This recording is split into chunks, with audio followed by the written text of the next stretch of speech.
திருவெரும்பூர் அருகே பெல் நிறுவன பாதுகாப்பு படை முன்னாள் உதவி ஆய்வாளர் மனைவியிடம் இரட்டிப்பு செய்து தருவதாக கூறி நகை பணம் மோசடி செய்த அதிமுக நிர்வாகி உட்பட 2 பேரை போலீசார் கைது செய்தனர். திருச்சி மாவட்டம் திருவெரும்பூரை அடுத்த வாழவந்தான்கோட்டை முல்லைவாசல் தெருவைச் சேர்ந்த செல்வகுமாரின் மனைவி ரேகா.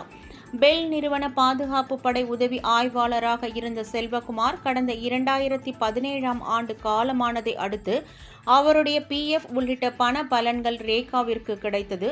இந்நிலையில் வாழவந்தான்கோட்டை பழைய பர்மா காலனியைச் சேர்ந்தவரும் அதிமுக மாவட்ட நிர்வாகியுமான MP ராஜா, திருவெரும்பூரை அடுத்த துவாக்குடி பெல் நகரைச் சேர்ந்தவரும் மூவேந்தர் முன்னேற்ற கழகத்தின் நிர்வாகியுமான சமுத்திர பிரகாஷ் ஆகியோர் ரேகாவிடமிருந்து 30 லட்சம் ரூபாய் பணத்தையும் 15 சவரன் நகையையும் இரட்டிப்பு ஆக்கி தருவதாக ஆசை வார்த்தை கூறி வாங்கியுள்ளனர். ஆனால் நீண்ட நாட்கள் ஆகியும் பணத்தையும் நகையையும் இருவரும் திரும்பிக் கொடுக்கவில்லை என தெரிகிறது.